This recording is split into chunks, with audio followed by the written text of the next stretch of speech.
Gente querida, uma boa noite. Estou aqui para retomar a série de exposições bíblicas sobre o tema Cristo e as suas controvérsias com as instituições religiosas do seu tempo. Então, o texto para o qual eu gostaria de chamar a sua atenção nessa noite é o que se encontra no Evangelho de Marcos. Marcos, capítulo 7, versículo 8. Então, vale lembrar que os versos de 1 a 7 já foram trazidos para o púlpito da Igreja Betânia por mim. Então, hoje nós nos encontramos no verso 8, que diz assim: rejeitando o mandamento de Deus, vocês guardam a tradição humana. E disse-lhes ainda: vocês sempre encontram uma maneira de rejeitar o mandamento de Deus para guardarem a própria tradição. Pois Moisés disse: honre o seu pai e sua mãe, e quem maldisser o seu pai ou sua mãe seja punido de morte. Vocês, porém, dizem que se alguém disser a seu pai ou a sua mãe: a ajuda que você poderia receber de mim é corbã, isto é, oferta ao Senhor, então vocês, deixa eu ler o versículo na entonação correta, de acordo com o seu significado. Vocês, porém, dizem que se alguém disser a seu pai ou a sua mãe: a ajuda que você poderia receber de mim é corbã, isto é, oferta ao Senhor, então vocês o dispensam de fazer qualquer coisa em favor do seu pai ou da sua mãe, invalidando a palavra de Deus por meio da tradição que vocês mesmos passam de pai para filho, e fazem muitas outras coisas semelhantes. Observe que Cristo menciona nessa passagem, lembrando a profecia do profeta Isaías, um povo. O texto diz: este povo. Isso demonstra que várias pessoas, presta atenção nesse ponto, várias pessoas eram enganadas ao mesmo tempo.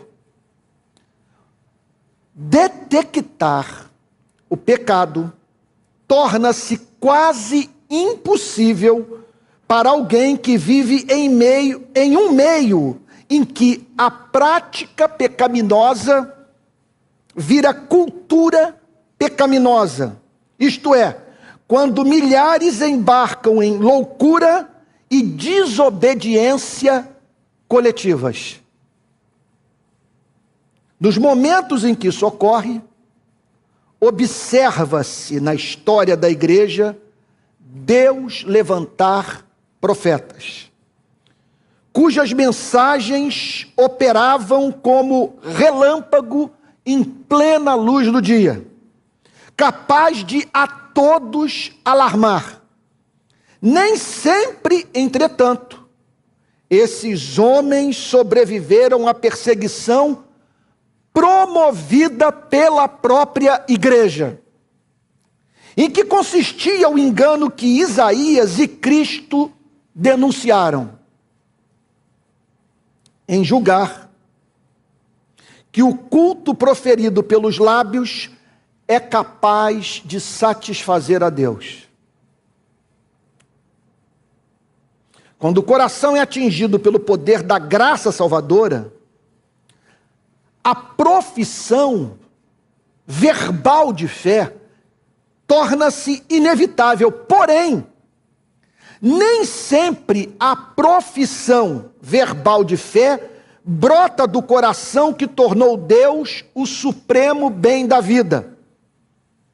Diante disso, Cristo declara que a morada da verdadeira espiritualidade é o coração, a cidadela da alma, o local de onde se originam nossas decisões, a raiz das nossas avaliações racionais, a sede das afeições santas.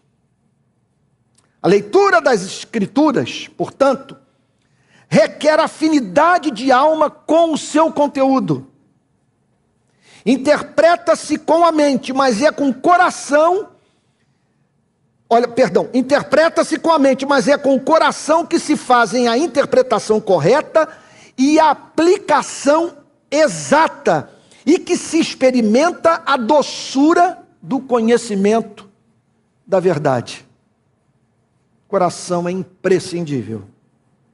Os escribas e fariseus preocupavam-se mais com a tradição do que com a felicidade dos homens e a glória de Deus, porque seus corações não haviam passado pela experiência de conversão. Isso é uma coisa impressionante. Lá estavam aqueles homens estudando as Sagradas Escrituras, frequentando sinagoga, participando da adoração no templo, prescrevendo para o povo uma ética, que quem mantinha contato com ela devido à sua estreiteza, passava a viver o inferno. E contudo, apesar de todo contato com teologia, todo contato com as instituições religiosas, com o templo, com a adoração, aqueles homens não haviam passado pela experiência de novo nascimento. É impossível ser um verdadeiro teólogo, intérprete das Escrituras e crente apenas com o cérebro. Que sejamos criteriosos no processo de recepção de novos membros em nossas igrejas. Estamos vivenciando essa crise profunda no protestantismo brasileiro, porque não temos sido criteriosos no processo de recepção de novos membros em nossas igrejas. Será? Apresento essa questão para você responder juntamente comigo. Que esse processo não se tornou rápido, desleixado e irresponsável? Pensando na nossa condição espiritual, nossos lábios declaram o que no recôndito sabemos ser verdade sobre a nossa vida. Nosso modo de viver é tão belo quanto os cânticos que entoamos. Honramos a Deus não apenas com os lábios, mas também com o coração. Quem se relaciona conosco pode afirmá-lo. O que seu cônjuge, os companheiros de trabalho e os irmãos na fé têm a dizer sobre a relação entre o que você fala e a forma como você vive? O Senhor Jesus prosseguiu: em vão me adoram ensinando doutrina que são preceitos de homens. Isso mostra que, peço de todo o meu coração que você preste atenção no que passo a falar. Isso mostra que igrejas são capazes de produzir espetáculos litúrgicos que encantam os olhos e os ouvidos, mas são incapazes de comunicar a verdade que ilumina a mente e queima o coração. Emocionam, mas não põem o homem face a face com Deus.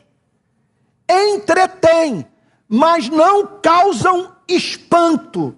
Lotam grandes auditórios, mas não formam santos. São nuvens sem água. Permita-me fazer uma pausa.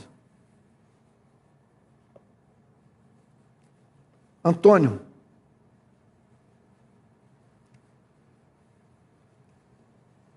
você está sendo muito severo.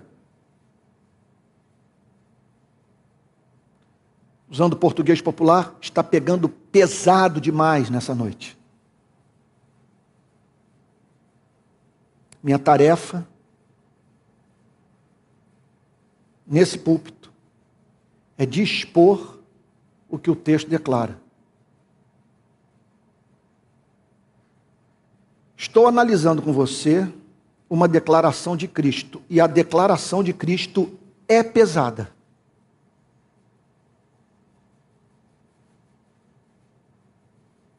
E não poderia ser diferente.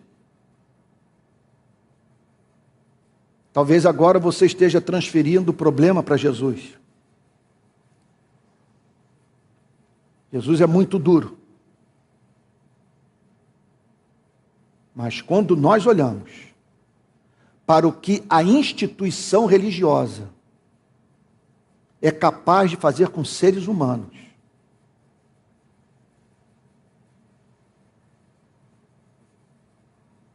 matando toda a possibilidade de fé na alma.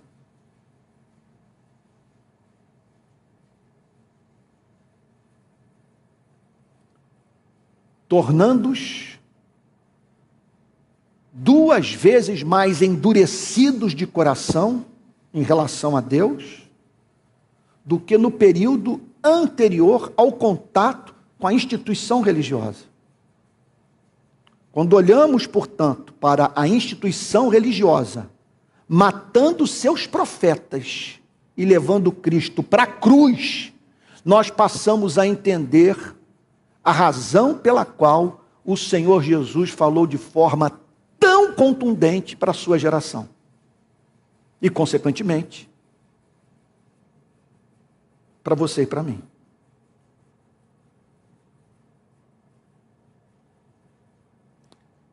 Se preceitos de homens, ele está falando aqui, essa é a denúncia que Isaías fez e que o Senhor Jesus voltou a fazer nos seus dias. Preceitos de homens estavam sendo ensinados. Você consegue mensurar a gravidade disso? Se preceitos de homens são ensinados despudoradamente, num ambiente de curiosa soberba, uma vez que as pessoas se orgulham de serem teologicamente ignorantes, a que Deus essa igreja adora?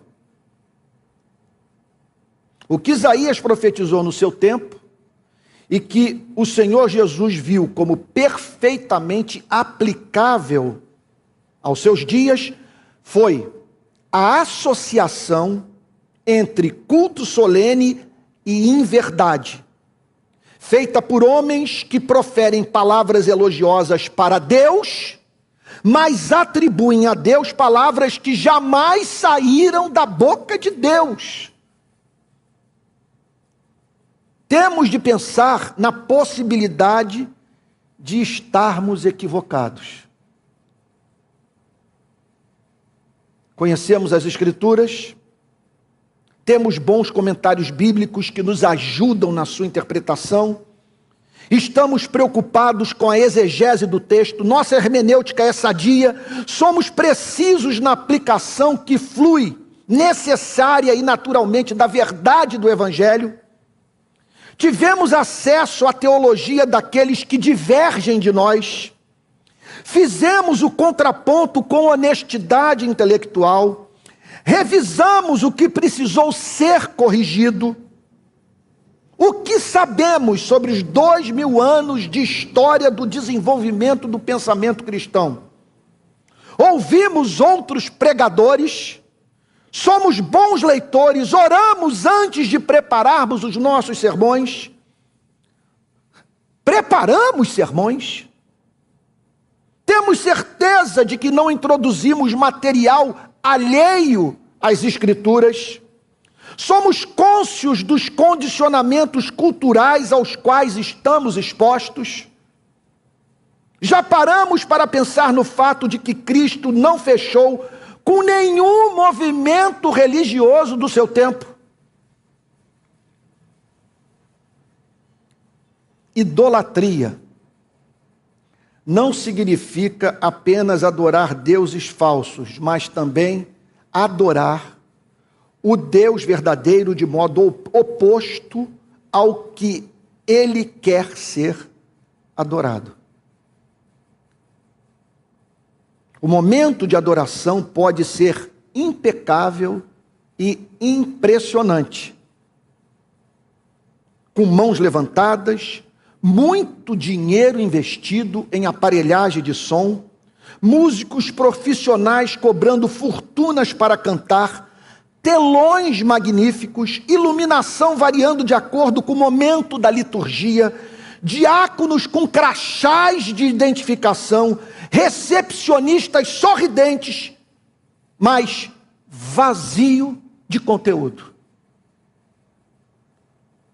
Pode-se fazer muito investimento em tecnologia, mas nenhum investimento no preparo intelectual dos que ensinam. Isso é uma desgraça. Pode-se ter grande capacidade de avaliar o nível de qualidade da adoração, mas nenhuma capacidade de avaliar o nível de qualidade da pregação.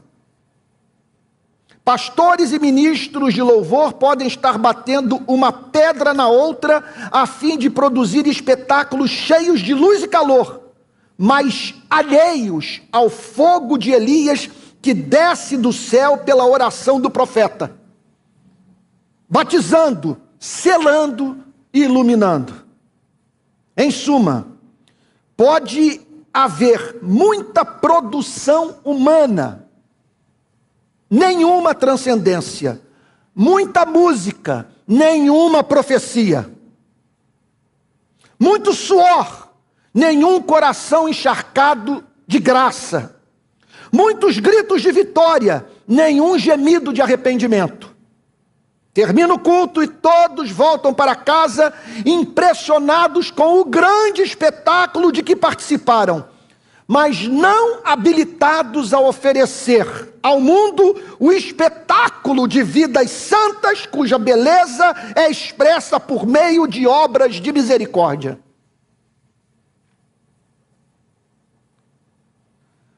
Poucos elementos da vida cristã são tão capazes de ocultar suas enfermidades morais e espirituais quanto a pompa da sua liturgia.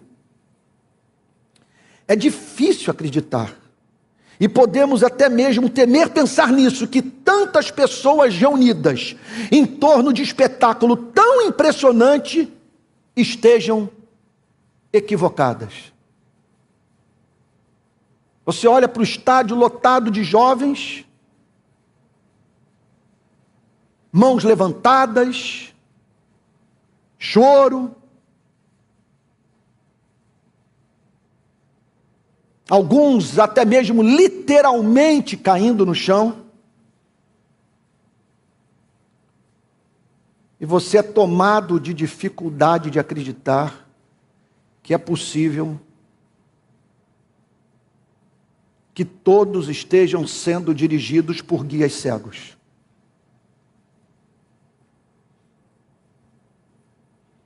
Porém, nem tudo é inverdade nessa igreja. Veja, as mentiras presentes no que é ensinado são suficientemente sérias a ponto de desqualificar o seu testemunho e afastá-la dos ideais de Deus para a vida do seu povo. Percebe-se, permita-me dizer, ou permita-me enfatizar novamente, muita preocupação quanto à qualidade do momento da adoração, mas quase nenhuma preocupação com o preparo do pregador. Gasta-se muito dinheiro com montagem de aparelhagem de som, mas nada com a montagem da biblioteca do pastor. Nessa igreja, o pastor deixa de ser arauto da verdade, a fim de desempenhar o papel de apresentador de espetáculo religioso. A falta de conhecimento da verdade nessa igreja é tamanha que os membros não percebem a cooptação ideológica, a subserviência cultural, a reprodução em formato religioso dos valores anticristãos presentes na sociedade. Repito, o Senhor Jesus está falando de preceitos de homens. Preceitos de homens pode significar interpretação humana aberta ao debate fraterno, elevada à condição de verdade. Esses preceitos humanos podem arruinar a identidade da igreja, quando envolvem doutrinas e valores essenciais da fé cristã. E até mesmo em assuntos considerados periféricos podem causar estragos imensos. Por essa razão, é importante ressaltar que a igreja capaz de fomentar a liberdade intelectual em questões secundárias preserva a sua unidade, enriquece a sua comunhão e torna mais belo o seu testemunho perante o mundo. Permita-me repetir. É importante ressaltar que a igreja, capaz de fomentar a liberdade intelectual em questões secundárias, preserva a sua unidade, enriquece a sua comunhão e torna mais belo o seu testemunho perante o mundo.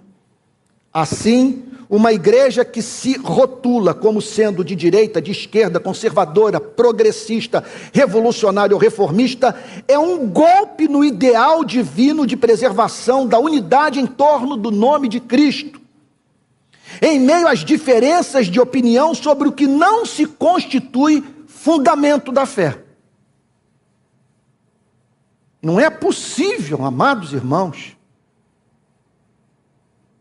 que a igreja deixe subentendido para aquele que dela se aproxima que a condição para se tornar membro é ser progressista, é ser conservador, é ser de direita, é ser de esquerda, é ser marxista, é ser neoliberal. Nesse sentido, portanto, a unidade da igreja é um devaneio.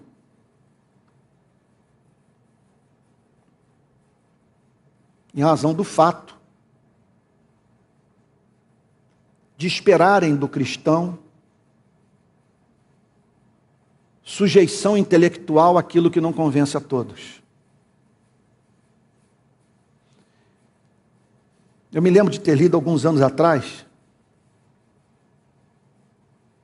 o autor dizer a seguinte coisa: ninguém jamais apresentou um sistema de pensamento tão perfeito que exigisse a sujeição intelectual de todos os homens e mulheres cultos. Então, nesse sentido, o filósofo e economista britânico John Stuart Mill apresenta verdades sobre a democracia intelectual que são perfeitamente aplicáveis ao mundo da teologia. Deixa eu ler o parágrafo extraordinário de um dos seus livros. Abre aspas. Todo silêncio que se impõe à discussão equivale à presunção de infalibilidade. Infelizmente, para o bom senso dos homens, ocorre que sua falibilidade está longe de exercer sobre seu juízo prático a influência que sempre lhe permite na teoria. Pois, embora cada um se saiba perfeitamente falível, poucos julgam necessário tomar precauções contra sua própria falibilidade.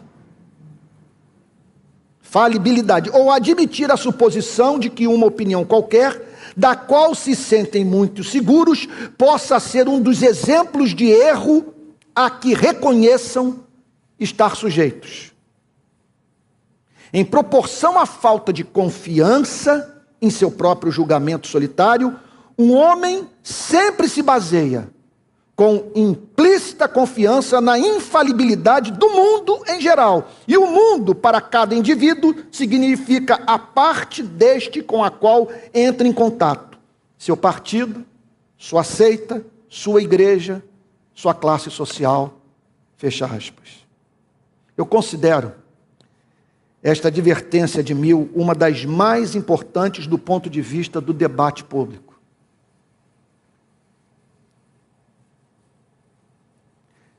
Nas grandes preocupações práticas da vida, a verdade é tanto mais uma questão de reconciliar e combinar opostos, que apenas pouquíssimos possuem espírito suficientemente amplo e imparcial para fazer o ajuste próximo da correção.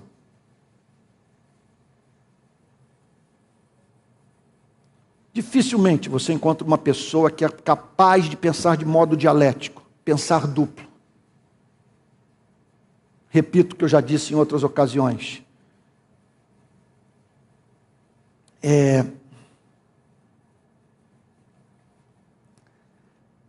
Preocupada em não elevar um lado da verdade à condição de verdade completa.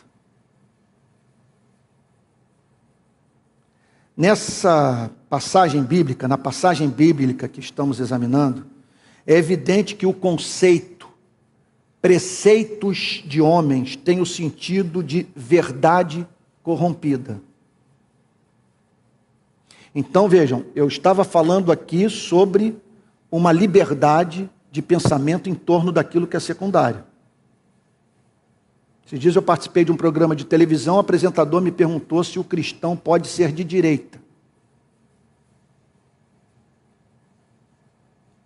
A resposta que eu dei não foi a que eu estou dando agora. Não me arrependo do que falei, mas eu acredito que eu poderia ter falado de uma forma mais precisa, se não fosse a pressão exercida pelo veículo que pede, que exige muita concisão. Em primeiro lugar, o cristão não está preocupado em ser de direita e de esquerda, ele está preocupado em amar. Segundo ponto a ser levado em consideração: a Bíblia não exige teologia perfeita para um ser humano entrar no reino dos céus. Quanto mais exigir posicionamento político e ideológico perfeitamente ajustável a teologia do Antigo e do Novo Testamento para uma pessoa ser redimida. Então, da mesma forma que não há exatidão teológica, não há na vida dos membros da Igreja de Jesus Cristo exatidão do ponto de vista da aplicação da teologia às questões de natureza político-ideológica. Por isso que a regra da casa tem que ser a misericórdia, exceto em situações in extremis, nas quais a ideologia que está sendo proposta é evidentemente diabólica, como o nazismo. Então, na passagem bíblica que estamos examinando, é evidente que o conceito preceitos de homens tem o sentido de verdade corrompida. No seu comentário sobre essa porção das Sagradas Escrituras, William Hendrickson detalha o que significava para o povo de Israel ouvir a pregação dos escribas e fariseus. Abre aspas.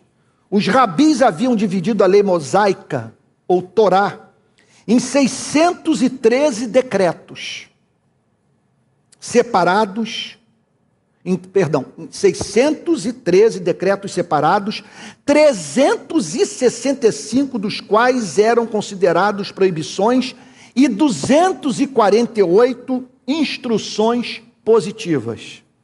Logo, em conexão com cada decreto, fazendo distinções arbitrárias entre o que entrava o que consideravam permitido e não permitido. Haviam intentado regular cada detalhe da conduta dos judeus. Não é que as pessoas eram chamadas para ter a sua vida dirigida por princípios. Eles simplesmente detalhavam a aplicação desses princípios, ponto por ponto, detalhe por detalhe, asfixiando a liberdade espiritual. Então, eles legislavam sobre seus dias de repouso, viagens, comidas, jejuns, abluções, comércio, relacionamento com os de fora, etc. Por isso que a denúncia de Cristo. Vocês colocam sobre os ombros dos seres humanos fardos insuportáveis. Ou seja, vocês tornam o caminho mais estreito do que ele já é. Então, ao examinar muito do que é ensinado pela igreja, é possível traçarmos a genealogia do falso ensino, chegando a personalidades do passado, contextos culturais e movimentos que cometeram o erro de tornar um aspecto da verdade como se fosse a verdade completa, conforme acabei de dizer. Portanto, você examina a coisa e chega à conclusão que o que está sendo dito é desprovido de fundamento racional e escriturístico. Mais grave ainda, nota que aquilo que está sendo ensinado negocia o que é inegociável. Então respondamos uma pergunta, pensando nessa denúncia feita pelo profeta Isaías e feita pelo nosso Senhor e Salvador Jesus Cristo. Qual é a raiz dos preceitos de homens? O que induz igrejas inteiras ao erro? Que tipo de motivação pode corromper a hermenêutica? As respostas podem ser encontradas nos versículos 8 e 9 de Marcos capítulo 7. Rejeitando o mandamento de Deus, vocês guardam a tradição humana. E disse-lhes ainda: vocês sempre encontram uma maneira de rejeitar o mandamento de Deus para guardarem a própria tradição. Repito,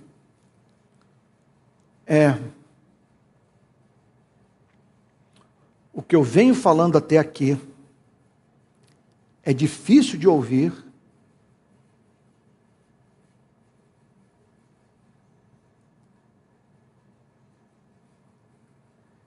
e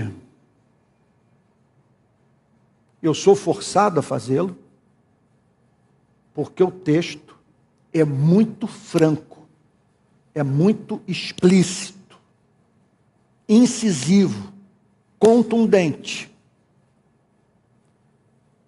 E ele, portanto, nos chama para responder essa pergunta: qual é a raiz dos preceitos de homens? Aqui está o Senhor Jesus simplesmente declarando o seguinte: é inadmissível que pregadores coloquem na boca do Criador o que o Criador jamais falou.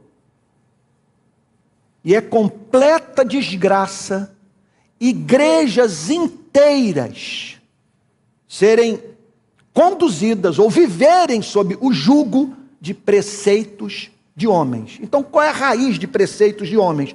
Conforme acabei de dizer, os versos 8 e 9 respondem: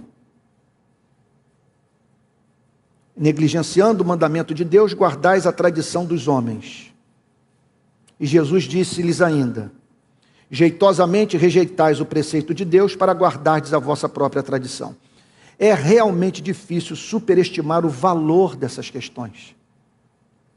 Quando penso no seu produto final, tenho vontade de cair de joelhos e orar. De estar de um lugar como esse,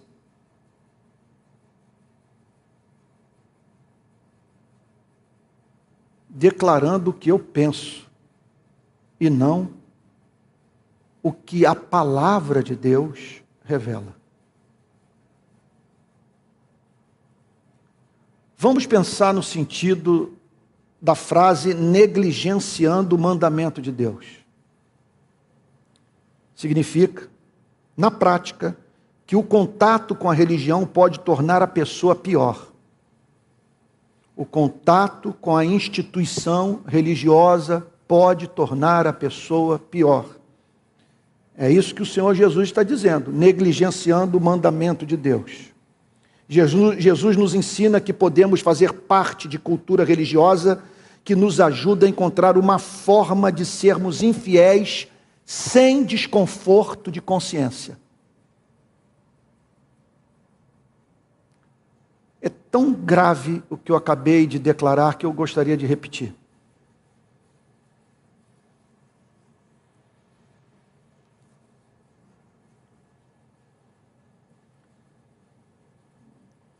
Jesus nos ensina que podemos fazer parte de cultura religiosa que nos ajuda a encontrar uma forma de sermos infiéis sem desconforto de consciência.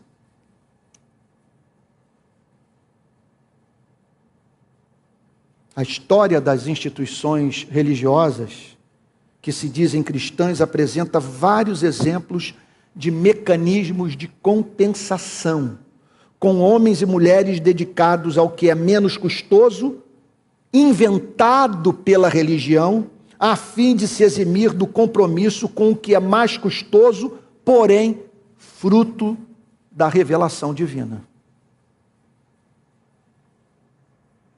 Essa cultura religiosa pode assumir a forma de legalismo desumanizante e adoecedor. Pode também, de modo oposto, assumir a forma de hábeis manobras empobrecedoras da real experiência cristã, que garantem o ganho auferido pelo preço que se quer pagar, em detrimento do preço que se deve pagar. Não são uniformes as consequências da tentativa de se relacionar com Deus sem a mediação do Evangelho, que podem nos levar para extremos opostos, tornando-nos liberais ou conservadores. Para o príncipe das trevas, não importa que tipo de experiência religiosa o escravize, emburreça ou desumanize, desde que ela o mantenha afastado de Deus. Sendo assim, o que encontramos em cada fase da história na qual a igreja se deixou corromper? Podemos fazer a análise que for. Podemos fazer leituras que utilizem o instrumental interpretativo da antropologia, da sociologia ou da psicanálise. O que, entretanto, encontraremos em todos os casos é a tentativa de os seres humanos não se submeterem a Deus, sem que isso ao mesmo tempo os faça temer o inferno. Forma-se e perpetua-se assim uma tradição que cumpre o exato papel de apaziguar consciências mediante a prática de tolices que são bem menos custosas do que a prática das exigências do amor.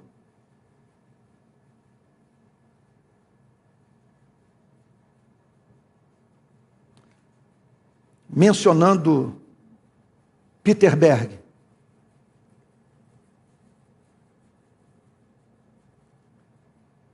há um tempo atrás, eu li com perplexidade esta crítica que ele fez ao modelo de espiritualidade do sul dos Estados Unidos.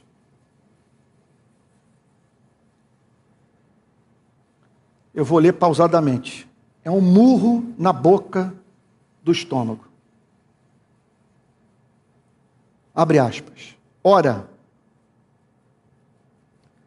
a limitação do conceito de ética cristã e delitos pessoais tem funções óbvias numa sociedade cujas organizações sociais fundamentais são dúbias, para se dizer o mínimo, quando confrontadas com certos princípios do Novo Testamento e com o credo igualitário da nação que nele acredita ter suas raízes. O conceito privado de moralidade do fundamentalismo protestante concentra atenção nas áreas de conduta que são irrelevantes para a manutenção do sistema social e desvia a atenção daquelas áreas onde uma inspeção ética criaria tensões para o perfeito funcionamento do sistema. Estão prestando atenção nisso? Em outras palavras, O fundamentalismo protestante é ideologicamente funcional para a manutenção do sistema social do sul dos Estados Unidos. Não é necessário irmos até o ponto em que ele legitima diretamente o sistema, mas nos casos em que a segregação racial é proclamada como uma ordem natural ditada por Deus. No entanto, mesmo na ausência de tal legitimação manifesta, as convicções religiosas em questão funcionam latentemente para manter o sistema.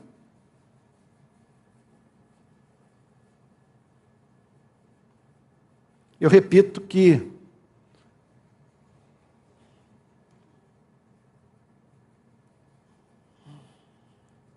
a minha experiência de 40 anos de dedicação à igreja, 35 anos cuidando de uma igreja local,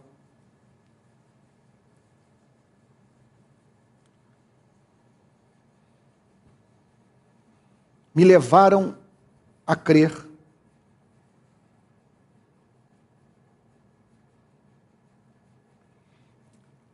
que em quase toda igreja há pessoas que se beneficiam do sistema. O sistema trabalha para elas.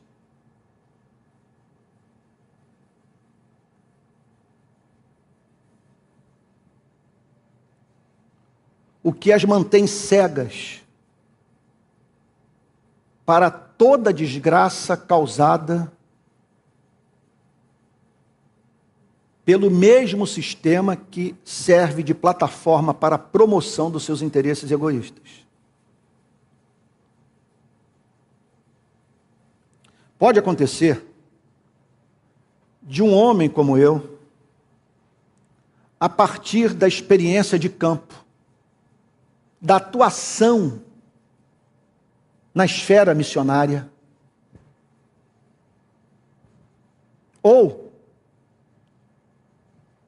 por força de uma experiência espiritual nova e profunda, ou de um renovado entendimento das Sagradas Escrituras, que esse homem se aproxime do púlpito para proclamar uma mensagem que vai atingir em cheio o sistema, que o desnuda, que revela as iniquidades que são inerentes a ele.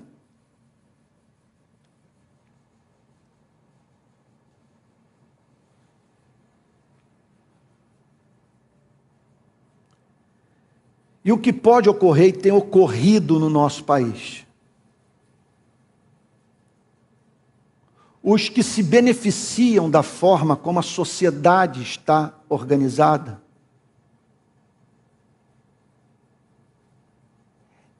emitem notas para o púlpito,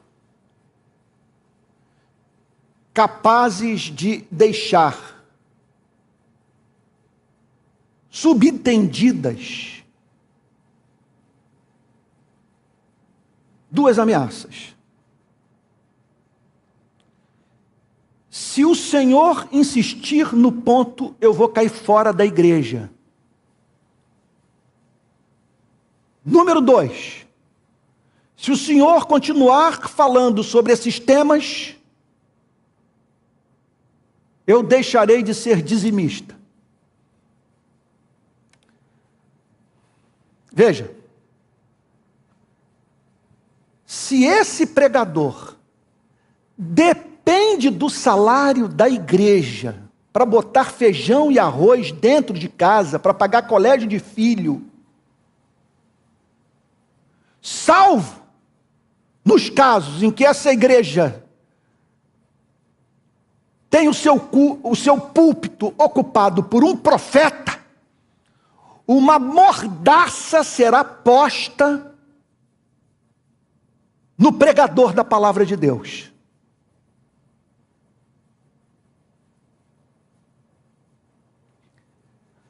Que deixará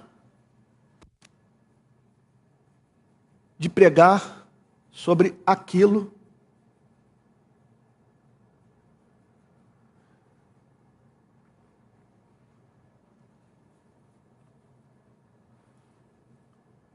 que é capaz de atrair para a sua vida, ministério e família sofrimento.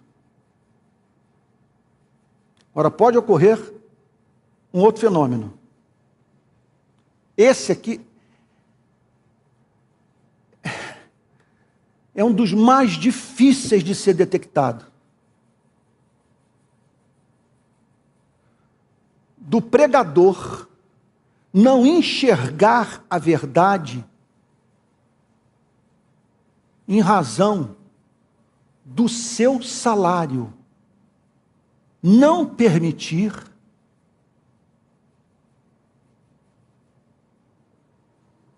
que ele enxergue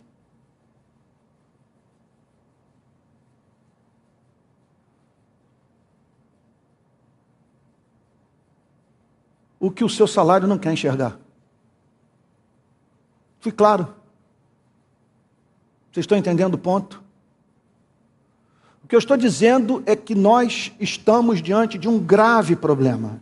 E eu estou falando de experiência própria.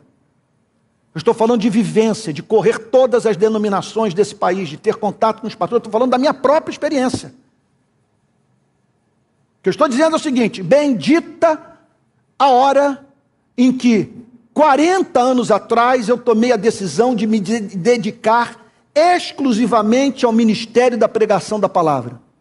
Sou eternamente grato ao reverendo Antônio Elias por ter me orientado a ser pregador do Evangelho e me dedicar com exclusividade ao anúncio da palavra de Deus. E por que eu sou grato?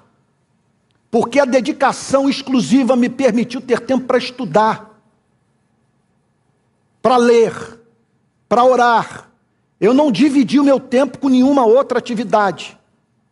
Contudo, isso tornou a minha relação com o púlpito profundamente vulnerável. Deixa eu dar um exemplo, que vai ajudar você a entender o que eu conheço de experiência própria e o que sei que se passa na vida de muitos pregadores. Um amigo meu, lá do Nordeste,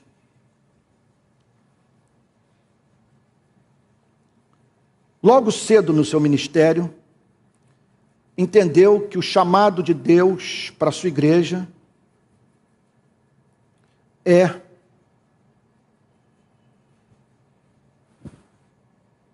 ou visa o cumprimento da grande comissão e do grande mandamento. Pregar o evangelho e amar o próximo. E que amar o próximo significa anunciar a verdade para ele e livrá-lo de tudo o que o amarra. Opressão demoníaca amarra um ser humano, mas analfabetismo também. Miséria, doença, violação de direito.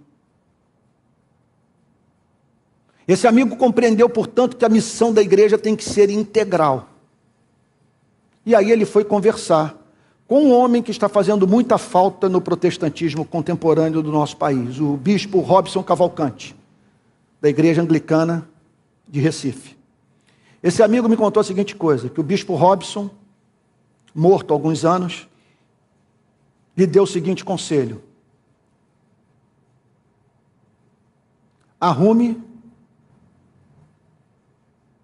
uma outra profissão, busque uma outra graduação. Porque esse discurso causará muito desconforto na igreja, essa teologia que você abraçou. Entenda o ponto. Ele me contou que o bispo Robson disse para ele: a igreja não paga o salário do pastor, ela compra o pastor. Eu estou generalizando, loucura generalizar uma afirmação como essa. Contudo, é fato que pode ocorrer de um ministro do Evangelho passar por uma reforma, ser batizado com o Espírito Santo, passar assim a enxergar verdades na Bíblia que ele não conseguia ver, expor as Sagradas Escrituras de modo profético. Quando eu digo de modo profético, é aquela capacidade de você extrair a doutrina ou a verdade que é pertinente à situação histórica da igreja. Tem alguns homens que têm essa capacidade extraordinária.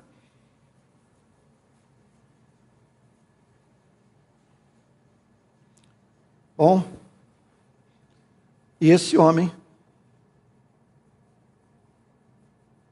ter que enfrentar crises financeiras gravíssimas em sua vida. Então nós estamos diante de um problema para o qual as igrejas têm que atentar. Ter à frente pastores que se dedicam integralmente ao ministério da palavra vai significar a igreja ter erudição no púlpito, que se for associada à humildade, ao amor, ao poder pentecostal, é o céu na terra.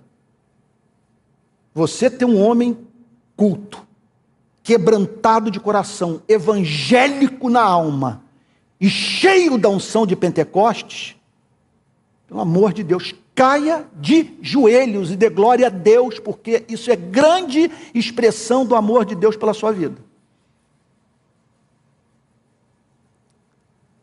Agora, acontece que esse homem pode perturbar com a sua pregação os mais abastados. Pastor, isso aí é discurso de luta de classe. Não é. O que o Senhor Jesus quis dizer com é mais fácil passar um camelo pelo buraco de uma agulha do que um rico entrar no reino dos céus? O fenômeno não é rico frequentar a igreja, o fenômeno é rico se converter. Isso é um milagre da graça divina. E é algo tão extraordinário que a igreja deve aguardar um sinal dessa conversão, que é o rico deliberadamente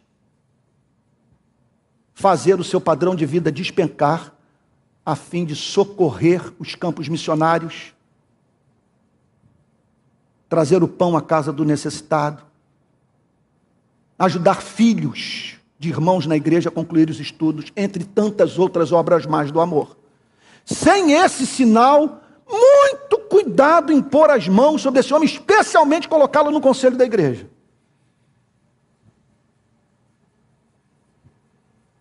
Tem coisas que ele não vai conseguir enxergar. Quando o Senhor Jesus disse que a dificuldade é imensa de entrar no reino dos céus, o Senhor Jesus não está falando apenas de uma dificuldade de compreender o Evangelho.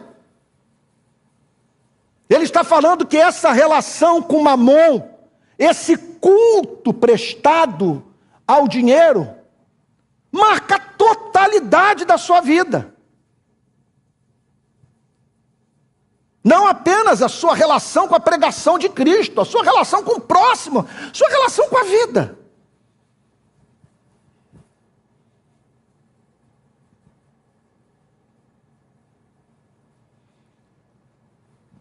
Então essa é a questão. Não acredito que todos foram chamados para o ministério de tempo integral.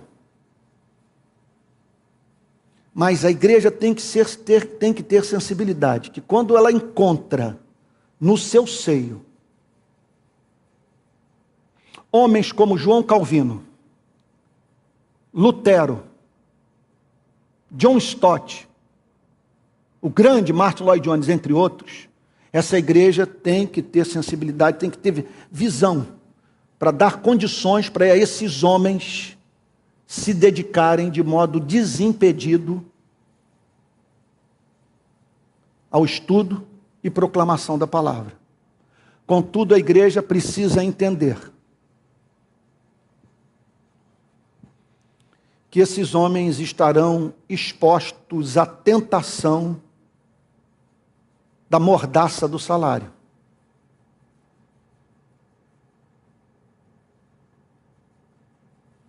Não apenas tentados a evitar falar o que deve ser proclamado, em razão do temor da insegurança econômica, mas dessa relação com a igreja, o impedir de ver nas Sagradas Escrituras aquilo que o seu salário não quer enxergar.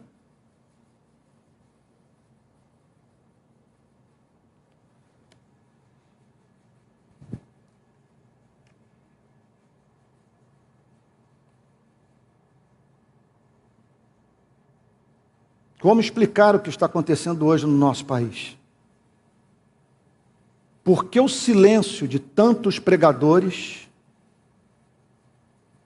em face à presença de iniquidades tão gritantes na Igreja de Cristo? Temo que não poucos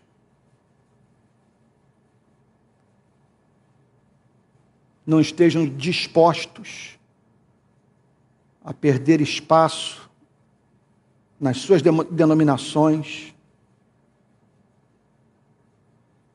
nas conferências, nos congressos por onde costumam transitar,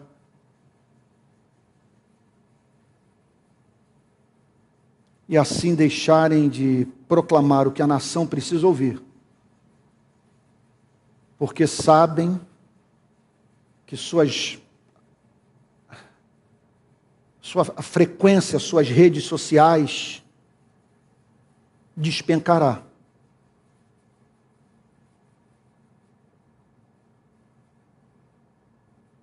Vão perder espaço, vão ser perseguidos.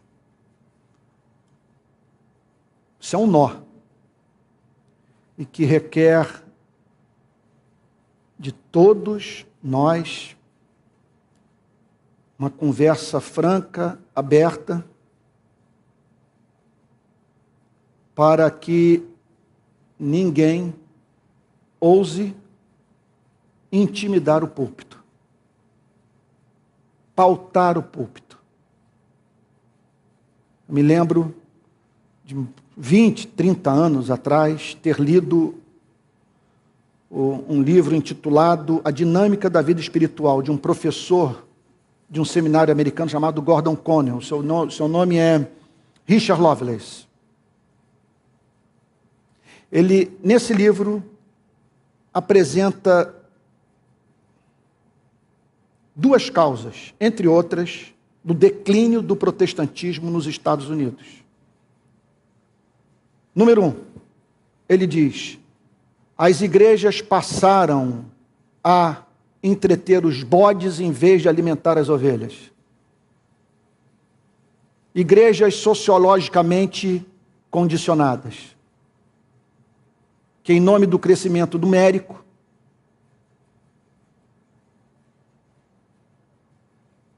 deixavam de oferecer alimento sólido para a igreja.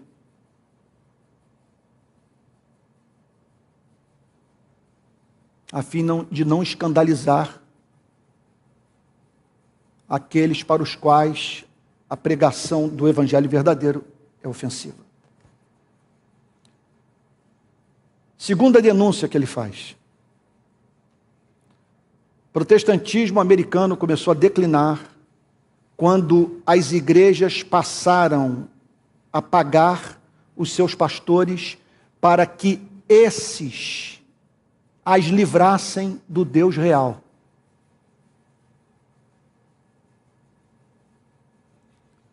Quer dizer, o púlpito é seu, enquanto você nos proteger do contato com o Deus real.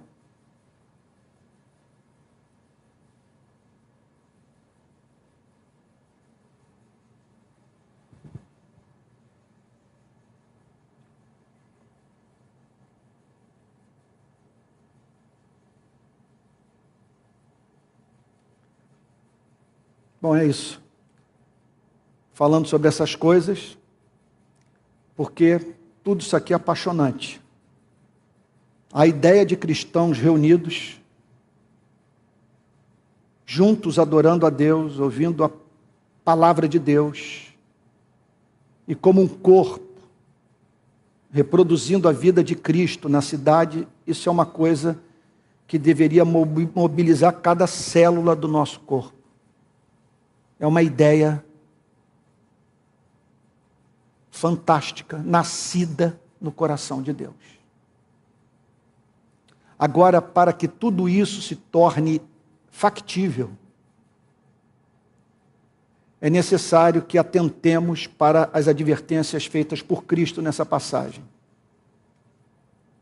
Gravíssimas.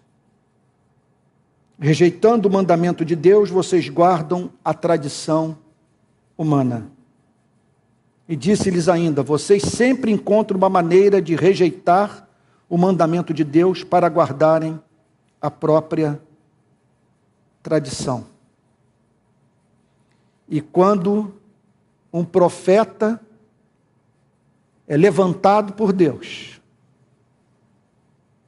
para separar o joio do trigo teológico, da tradição de espiritualidade, da cultura religiosa,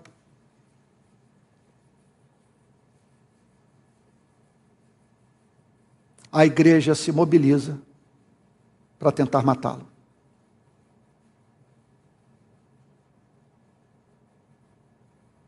Antônio,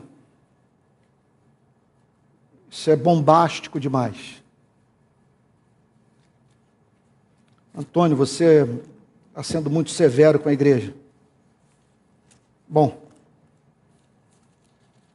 na nossa Bíblia está escrito assim: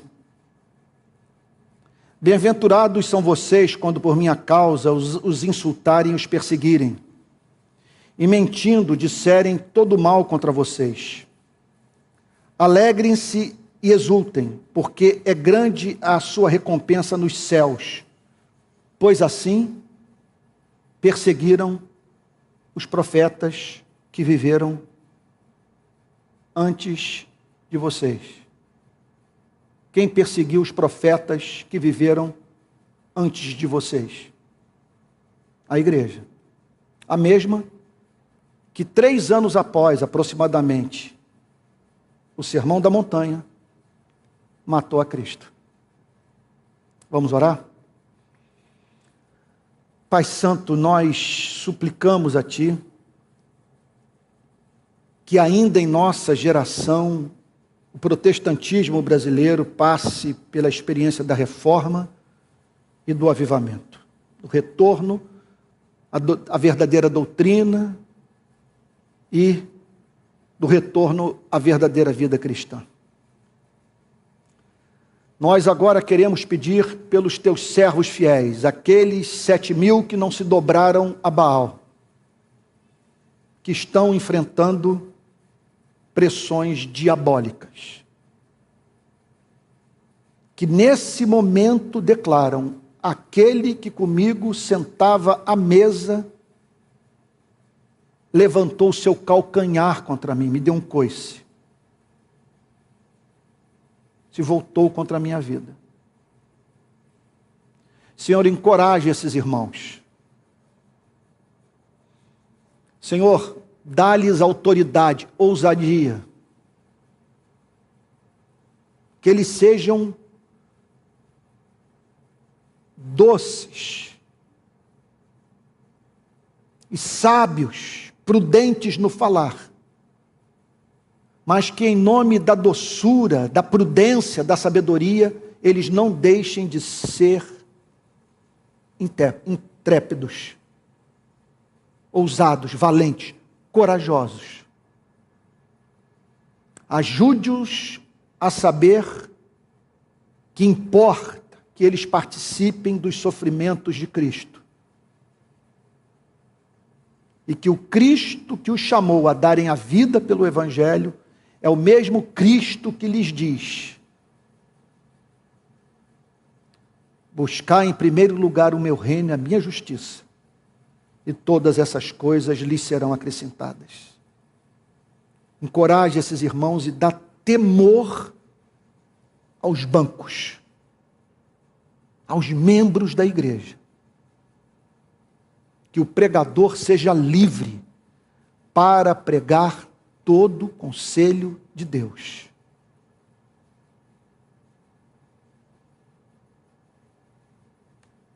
É o que te pedimos em nome de Jesus. Com perdão dos nossos pecados. Amém. Irmãos, aqui encerro a exposição de hoje. Segunda-feira que vem, às 8 horas, estarei aqui novamente para mais uma vez nós meditarmos sobre essa passagem extraordinária, Marcos capítulo 7, que nos fala, portanto, sobre uma das controvérsias de Cristo com as lideranças das instituições religiosas do seu tempo. Que Deus os guarde, e você que está em casa me assistindo, essa mensagem daqui a pouco vai ser salva e você poderá pegar o link e espalhá-lo aí pelo Brasil. Eu sugiro também, você que está sintonizando no YouTube da Igreja Presbiteriana Betânia pela primeira vez, que você assista as demais mensagens, sabe? Porque essa é uma série longa, na qual tratamos, repito, do tema os conflitos de Cristo com as instituições religiosas do seu tempo. Eu estou certo que o contato com esses textos nos dará subsídio para lutarmos por uma igreja mais próxima do ideal de Cristo e para conhecermos o Cristo que se revelou nas páginas do Novo Testamento. Porque nesses confrontos, eu diria para você, ele se torna especialmente amável, porque nessas controvérsias ele revela o seu compromisso radical com a glória de Deus e a felicidade humana. Que Deus o abençoe e guarde. Até a próxima segunda.